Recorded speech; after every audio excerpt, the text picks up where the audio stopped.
Magandang araw mga bata. Kamusta kayo? Ang pag-aaralan natin ngayon ay Arts 1, Quarter 2, Week 1 and 2. Ang pangunahing kulay at pangalawang kulay.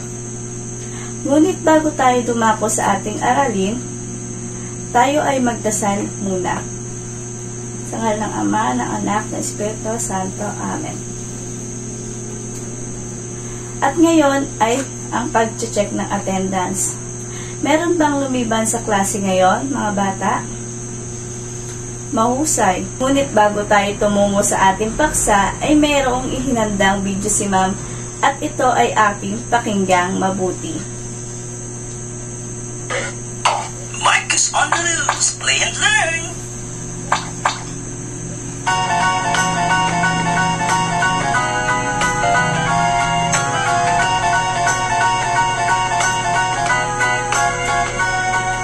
Ang bola ay kulay pula, kulay pula, kulay pula. Ang bola ay kulay pula, pula, pula, pula. Ang bulaklak ay kulay dilaw, kulay dilaw, kulay dilaw. Ang bulaklak ay kulay dilaw, dilaw, dilaw, dilaw.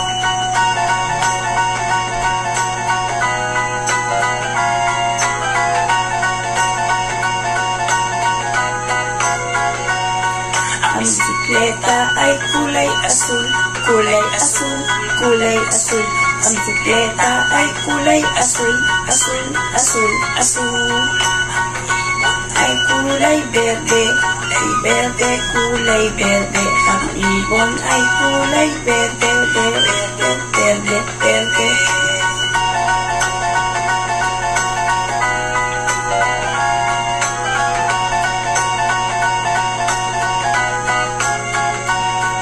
Ang pusa ay kulay kahel, kulay kahel, kulay kahel. Ang pusa ay kulay kahel, kahel, kahel, kahel. Paru-paru Ay kulay lila, kulay lila, kulay lila. Ang paru-paru ay kulay lila, lila, lila, lila.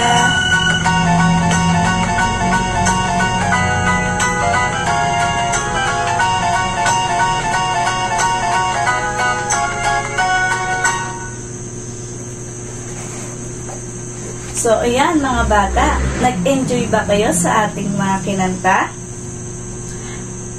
Siguro naman ay nagkaroon kayo ng ideya sa ating tatalakayin ngayon. Handa na bang makinig kayong lahat mga bata? Simulan na natin.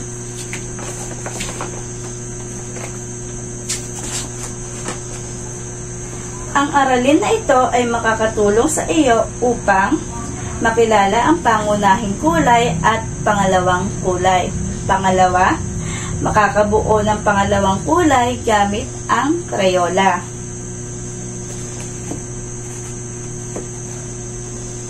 Ngayon, mga bata, ano ang tawag sa inyong nakikita?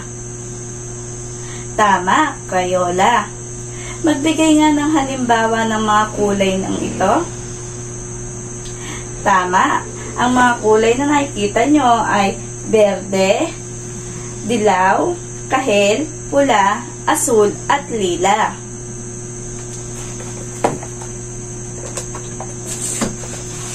Ngayon ay kulayan ang mga puso ayon sa kulay na nakasulat. Ano ang nakasulat dito? Tama, asul, lila, berde, dilaw, pula. Ngayon ay kukulayan natin sila gamit ang mga Crayola. Una ay asul. Kukulayan natin ang puso ng asul.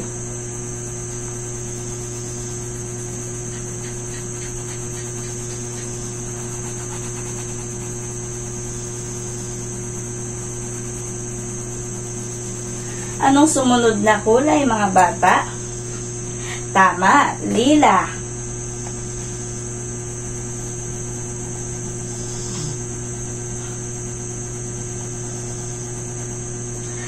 Sa pangatlong kulay na puso, ano ang kulay nito? Tama, berde.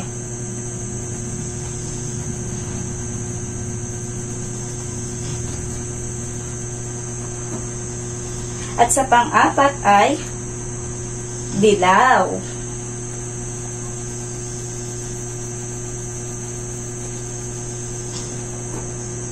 At ang panghuli natin ay kulay.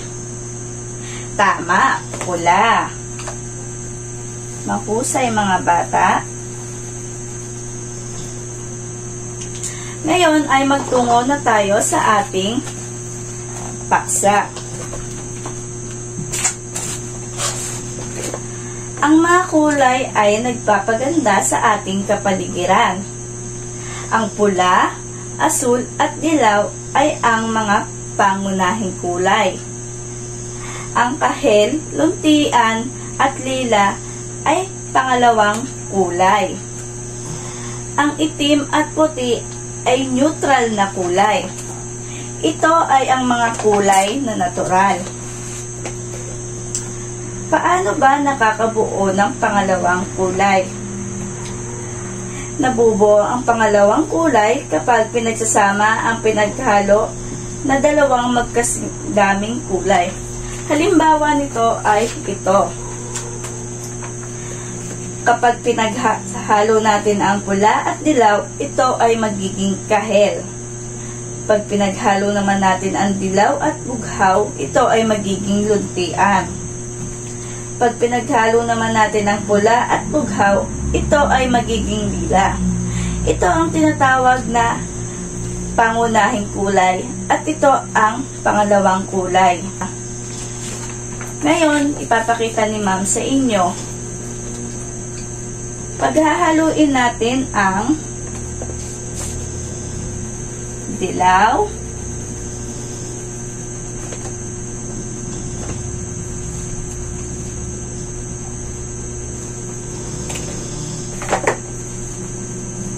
at pula. Sa tingin nyo, ano ang magiging kulay nito pag pinaghalo natin? Tama, ito ay magiging kahel. Pag pinaghalo natin ang dalawang kulay, ito ay magiging kahel. Kapag naman pinaghalo natin ang dilaw at bughaw, ito ay tama, berde. Ito ay magiging berde. At pag pinaghalo naman natin ang bughaw at pula, ito ay magiging lila. Mahusay mga bata.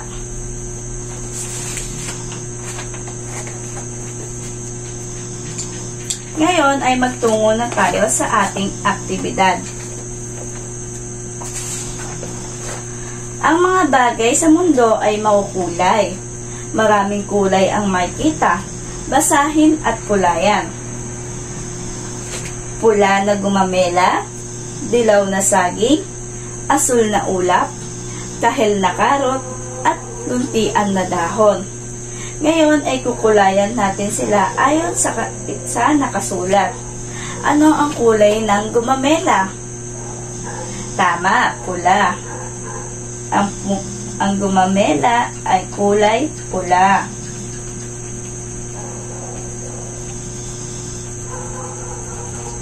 Ano naman ang kulay ng saging? Dilaw. Mahusay mga bata.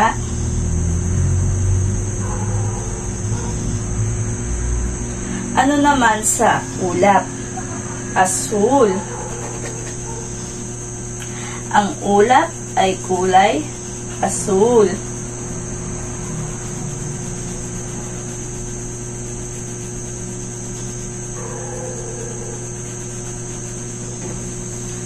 Ang kahel ay ang karot ay kulay kahel.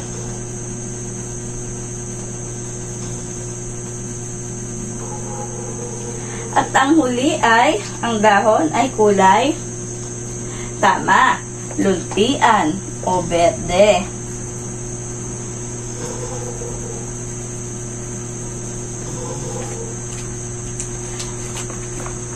Ngayon ay magtungo tayo sa isa naman. Kulayan ng pula ang mga pangunahing kulay at kulay kahel naman kapag pangalawang kulay. Ang pangunahing kulay natin ay pula, asul, at dilaw. Kukulayan natin siya ng kulay pula kapag ito ay pangunahing kulay. Ang dilaw ba ay pangunahing kulay? Tama.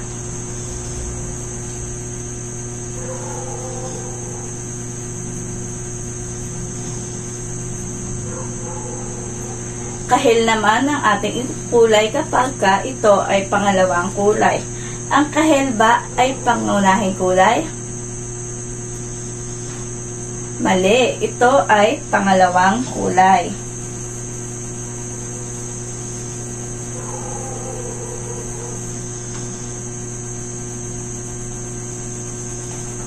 Ngayon, ang lila ba, ito ba ay pangalawang kulay? Mahusay mga bata. Ang lila ay pangalawang kulay. Ay, kahil pala.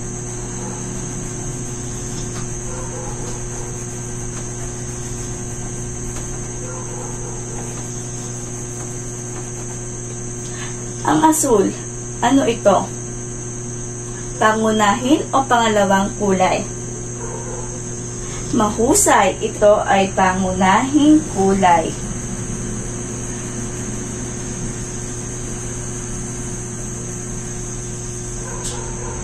Ang luntian, ano ang kulay?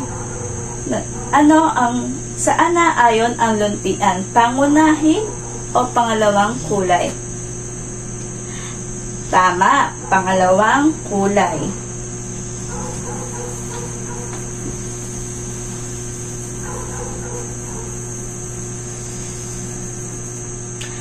At ang huli, ang kulay pula. Saan naayon ang pula? Mahusay mga bata sa pangunahing kulay.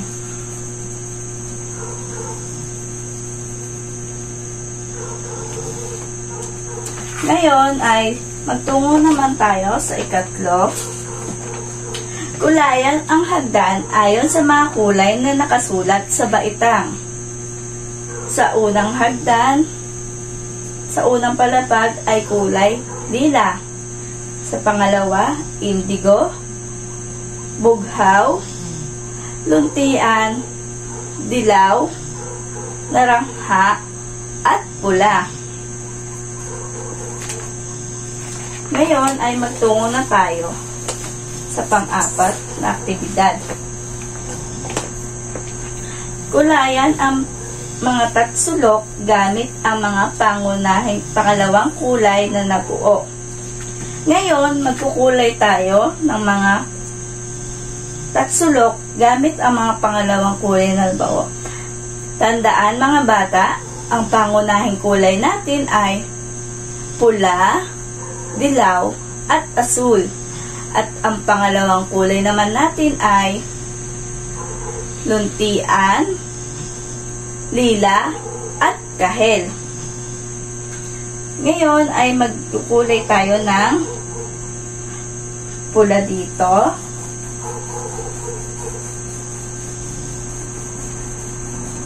At hahaluan natin siya ng dilaw. Ano ang magiging kulay nito? Tama, kahel.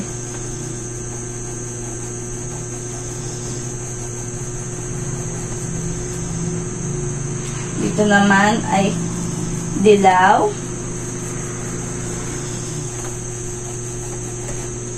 At asul. Ano ang magiging kulay nito? Berde.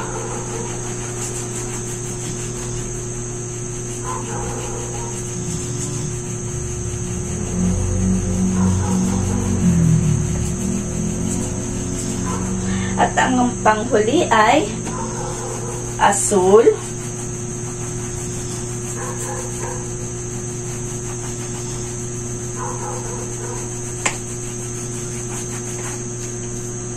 At pula, ito ay magiging kulay lila.